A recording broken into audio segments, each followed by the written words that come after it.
Hello student. तो अब हम लोग देखते हैं सेकंड है ये। अभी इसमें हम लोग दूसरा देख लेते हैं, जिसमें क्या आएगा सिंपल हार्मोनिक मोशन में। तो देखो इसमें भी हम लोग चीज़ देखेंगे, displacement, velocity, acceleration diagram when the follower moves, simple harmonic motion.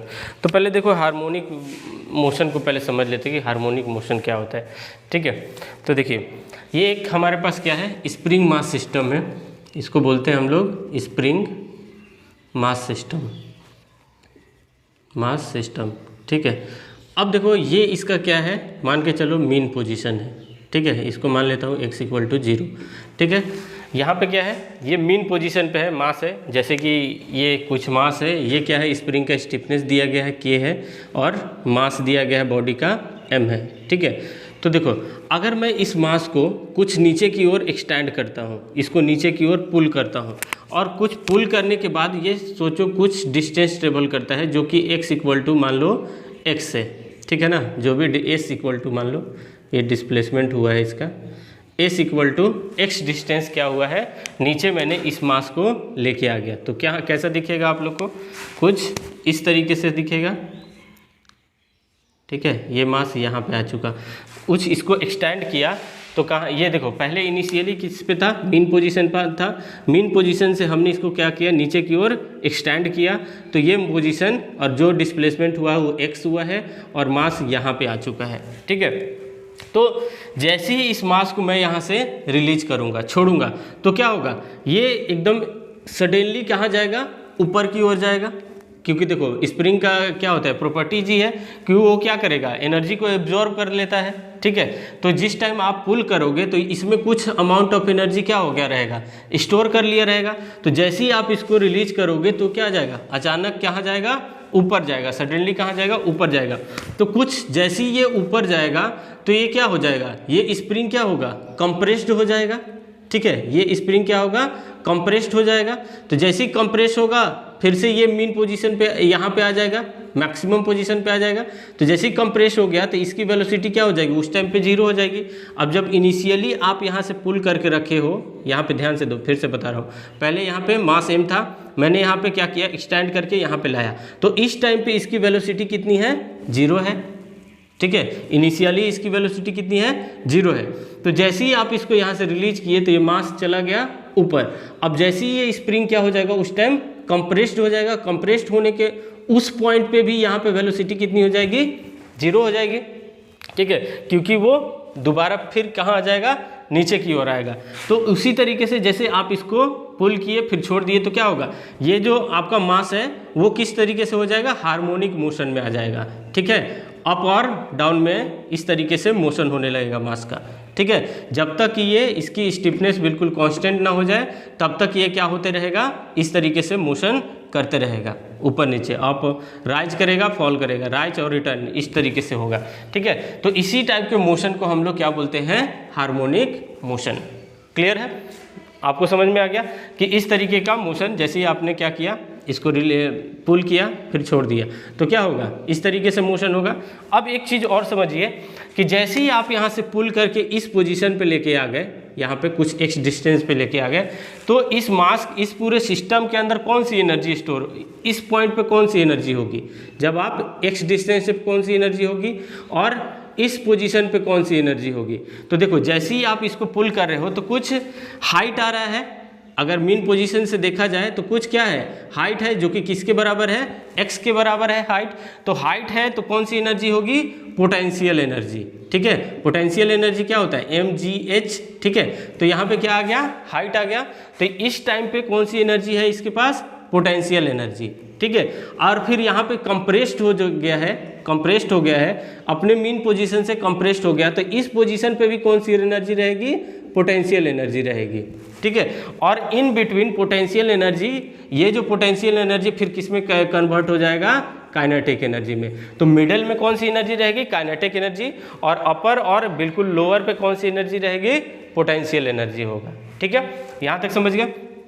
अब देखो कि इस चीज़ को हम लोग कैसे इस तरीके से बनाते हैं। जैसे देखो ये क्या है, सेमी सर्कल है, तो सेमी सर्कल कैसे बनाते हैं, अगर मान के चलो ये देखो कुछ इस तरीके से घूम रहा है, ठीक है, ऐसे सर्कुलर घूम रहा है। तो आपको दिख रहा होगा ये बिल्कुल इस तरीके से सर्कल दिख रहा होगा, ठीक है, सर्कल दिख रहा है। लेकिन अगर मैं इसी को अगर ऐसे बोलूँ, देखो आप उधर से, तो कैसे दिख रहा है, ध्यान से देखो, अगर ये सर्कुलर ऐसे घूम रहा है और आप इसको साइड से देख रहे होगे तो आपको कैसा दिखेगा, अप और डाउन दिखेगा, ठीक है। अगर आप इस तरीके से देख रहे हो, उसका साइड व्यू देख रहे हो, तो आपको दिखेगा कि अप और डाउन हो रहा है। अगर सिंपल सर्कुलर देखोगे तो ऐसे रहेगा, लेकिन यही चीज को अगर ऐसे देखोगे साइड से तो आपको दिखेगा ये कैसे जा रहा है, अप और डाउन जा रहा है। तो इसी अप डाउन को हम लोग किसके फॉर्म में दिखाते हैं, सेमी सर्कल के फॉर्म में दिखाते हैं। इसीलिए यहाँ पे जो सिंपल हार्मोनिक मोशन का जो डिस्प्लेसमेंट डायग्राम होता है वो in the form of circle लेते हैं हम लोग। क्लियर, देखो हार्मोनिक मोशन कैसा था, आपको अप एंड डाउन था, लेकिन अगर सिंपल सर्कल को अगर साइड व्यू से देखा जाए तो वो भी आपको कैसा दिखेगा, अप और डाउन में ही दिखेगा। क्लियर है, तो इस तरीके से हम लोग सेमी सर्कल में दिखाते हैं। क्लियर हो गया इस पॉइंट को, ठीक है। अब देखो, अब इस पॉइंट को समझते हैं हम लोग। तो ये दोनों डायग्राम समझ गए कि ये देखो सर्कल था वही चीज, और इसको साइड से देखोगे तो कैसा हार्मोनिक मोशन ही है ये, ठीक है। तो चलो देखो, ये है आपका डिस्प्लेसमेंट, वेलोसिटी और एक्सेलरेशन डायग्राम, ठीक है। तो चलिए अब कैम के बारे में समझते हैं। तो कैम क्या होगा, अगर कैम का देखा जाए तो क्या होता है, पहले क्या होगा, राइज होता था, ठीक है, फिर ड्यूएल आएगा, फिर से क्या होगा, रिटर्न होगा, उसके बाद ड्यूएल आएगा। तो जिस टाइम पे अगर वो राइज कर रहा है, अगर मान के चलो एक लीनियर वेलोसिटी से राइज कर रहा है, मान के चलो यहाँ से राइज किया, इस पॉइंट तक राइज किया, ठीक है, ऐसे राइज कर रहा है, तो उस टाइम पे उसकी वेलोसिटी बढ़ेगी, एंड द मिडिल में क्या हो जाएगा, उसका वेलोसिटी मैक्सिमम हो जाएगा। और जब ड्यूएल कंडीशन आएगा तो इस टाइम से यहाँ तक उसकी वेलोसिटी क्या होनी चाहिए, क्योंकि यहाँ पे ड्यूएल कंडीशन में क्या होगा, वेलोसिटी जीरो हो जाती है, वेलोसिटी क्या हो जाती है, जीरो हो जाती है। तो इस टाइम से हाफ पोर्शन से वो धीरे धीरे अपनी वेलोसिटी को क्या करेगा, डिक्रीज करने लगता है, ठीक है। तो डिक्रीज करते करते कहाँ आ जाएगा, वो जीरो पे आ जाएगा। क्लियर है, तो देखिए वेलोसिटी डायग्राम को देखो ध्यान से। यहाँ पे क्या है कि देखो, यहाँ से इनिशियली वो इस पॉइंट तक क्या कर रहा है, अपनी वेलोसिटी को राइज कर रहा है। अगर इस पॉइंट पे देखा जाए तो इस पॉइंट तक वेलोसिटी को क्या कर रहा है, वो इंक्रीज कर रहा है, ठीक है, वेलोसिटी क्या हो रहा है, इंक्रीज कर रहा है। और जिस इस सेंटर पे आके क्या हो रहा है, वेलोसिटी एक टाइम पे क्या हो जाएगा, जीरो हो जाएगा, ठीक है ना। इस टाइम पे वेलोसिटी क्या हो जाएगी, जीरो, और उसके बाद वो क्या हो जाएगा, धीरे धीरे धीरे धीरे रिटर्न हो जाएगा। जैसे कि मान के चलो आपने एक पॉइंट पे ऊपर बॉल ऐसे थ्रो किया, ऊपर किया, फेंका ऊपर, तो जब वो मैक्सिमम हाइट पे होगा तो मैक्सिमम हाइट पे उस टाइम वेलोसिटी क्या होगी, उसकी जीरो हो जाएगी, ताकि वो फिर वो नीचे की ओर आने वाला होता है। तो वही चीज है कि ये मैक्सिमम वेलोसिटी इस टाइम पे क्या हो जाएगा, वो जीरो हो जाएगा, फिर वो धीरे धीरे क्या हो जाएगा, रिटर्न आ जाएगा। क्लियर हो जाएगा यहाँ तक, ठीक है। जब ड्यूएल कंडीशन आएगा तो यहाँ पे इस कंडीशन पे वेलोसिटी क्या हो जाएगी, उसकी जीरो होगा, ये मैक्सिमम वेलोसिटी रीच करेगा इस पॉइंट तक, ठीक है। और फिर इस कंडीशन तक वो क्या होगा, ड्यूएल कंडीशन में क्या होगा, इसकी वेलोसिटी क्या हो जाएगी, जीरो हो जाएगी। फिर जब रिटर्न होगा तो इस पॉइंट पे क्या हो जाएगा, धीरे धीरे उसकी वेलोसिटी रिटर्न वाले कंडीशन में क्या हो जाएगी, इंक्रीज करेगी, ठीक है। और फिर धीरे धीरे क्या हो जाएगी, यहाँ पे जीरो की ओर कंडीशन है। तो रिटर्न में ये यहाँ पे इसकी क्या हो जाएगी, मैक्सिमम वेलोसिटी, और इस टाइम पे क्या हो जाएगा, जीरो। और ये जो कंडीशन है ये यहाँ से यहाँ तक का क्या है, ड्यूएल है। क्लियर है, तो आपको पता है वेलोसिटी क्या होता है, the rate of change of displacement, the rate of change of क्या होता है, डिस्प्लेसमेंट, तो वही होता है आपका वेलोसिटी। तो देखो इनिशियली क्या हो रहा था, ये राइज कर रहा है, तो इस सेंटर पे क्या हो जाएगा, धीरे धीरे फिर कम हो रहा है, ठीक है। देखो आपको पता है हार्मोनिक मोशन को in the form of semi circle दिखा रहे हैं। तो सेमी सर्कल को देखो कैसे बनाते हैं कि जैसे देखो कोई भी इवन पार्ट में आप सेमी सर्कल को डिवाइड कर लो। देखो चलो पहले इसको समझाता हूं मैं कि ये ऊपर वाला डायग्राम कैसे बनता है। तो देखो यहाँ पे the displacement diagram draw as follow. देखो कैसे बनता है, पहले draw a semi circle on the follower stroke diagram, ठीक है ना। तो पहले हम लोग क्या करते हैं, एक सेमी सर्कल बना लेते हैं। देखो यहाँ से यहाँ तक क्या है, हाफ सेमी सर्कल है, ठीक, यहाँ तक बना लिया। उसके बाद करना है divide the semi circle into any number of even equal part. कोई भी आप even number of equal part में आप 6 ले सकते हो, 8 ले सकते हो, 10 ले सकते हो। इन सारे को किस में डिवाइड कर दो, इवन पार्ट में करना है। ध्यान रहे किस में पार्ट में होना चाहिए, इवन पार्ट में डिवाइड होना चाहिए, ठीक है। यहाँ पे हमने किस पार्ट, कितने पार्ट में किया है, 6 पार्ट में किया है। इसको 0, 1, 2, 3, 4, 5 और 6 कितने पार्ट में डिवाइड किया, इसको 6 पार्ट में डिवाइड किया है। उसके बाद क्या करते हैं, divide the angular displacement of the cam during out stroke and the return stroke into the same number of equal part. देखिए देखो यहाँ पे क्या हो रहा है, ये राइज हो रहा है और ये रिटर्न हो रहा है। तो क्या क्या करना है आपको, देखो during the out stroke and return stroke को भी सिंपल सेम इक्वल पार्ट में। तो यहाँ से यहाँ तक क्या था, राइज था, तो ये भी देखो 6 पार्ट में डिवाइड है, और रिटर्न जो है वो भी कितने पार्ट में, 6 पार्ट में डिवाइड है। अगर ये 8 लेते यहाँ पे तो ये भी 8 होता, ये भी क्या होता, 8 होता है। क्लियर। अब देखो यहाँ से यहाँ तक आपको सबका अलग अलग डिस्प्लेसमेंट दिखेगा। क्लियर है। तो इस तरीके से ये डायग्राम बनता है। क्लियर। आगे देख लो, the displacement diagram is obtained by the projecting the point. ठीक है, तो ये सारे पॉइंट क्या करेगा, ये डिस्प्लेसमेंट डायग्राम आपको प्रोजेक्ट करके दे देगा। क्लियर है। इस तरीके से डिस्प्लेसमेंट बना। अब आते हैं वेलोसिटी पे। तो वेलोसिटी आप समझ गए को इनिशियली क्या करता है, वो राइज करेगा मैक्सिमम तक, तो ये मैक्सिमम डिस्टेंस तक, उसके बाद धीरे धीरे क्या हो जाएगा, इसकी वेलोसिटी डिक्रीज हो जाती है, और इस पॉइंट पे वेलोसिटी क्या होगा, 0 होगा। क्लियर है, इस ध्यान रखना इस बात को।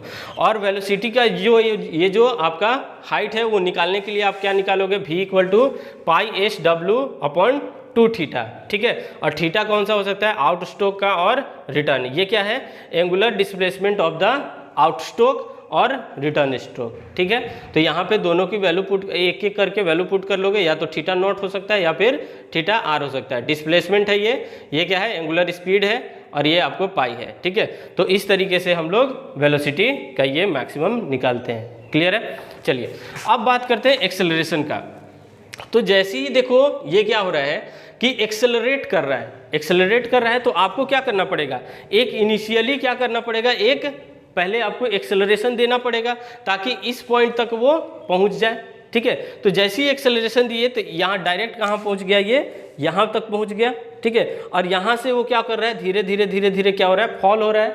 ठीक है, तो धीरे धीरे क्या हो रहा है, ये फॉल होके इस पॉइंट तक कितना आ गया, फिर वो 0 हो गया। ठीक है, और फिर उसके बाद रिटर्न वाला आया, यहाँ से क्या हो गया, रिटर्न हो गया, तो मैक्सिमम फिर से धीरे धीरे यहाँ तक पहुँचता है, वो फिर से 0 पे आ जाएगा। ठीक है, अचानक से आपको इसकी जो एक्सेलरेशन होगा उसको डिक्रीज करके 0 पॉइंट पे आ जाएगा। ठीक है, तो rate of change of display velocity with respect to time अगर देखते होगे तो क्या मिलेगा आपको, एक्सेलरेशन मिलेगा। तो वही देखो एक्सेलरेशन की निकालने के लिए क्या है आपका, π/s/w² × 2 θ²। ठीक है, यही चीज़ है, इसका स्क्वायर याद करने के लिए अगर s को सेम रखना, बाकी सबको क्या कर देते हैं, स्क्वायर कर देते हैं। 2 और s क्या रहता है, सेम रहता है। तो इस तरीके से हम लोग एक्सेलरेशन निकालते हैं। ठीक है, तो देखो इस यहाँ पे भी देख लो, इनिशियली क्या है, यहाँ पे वेलोसिटी 0 है, तो आपको एक्सेलरेशन देना पड़ेगा।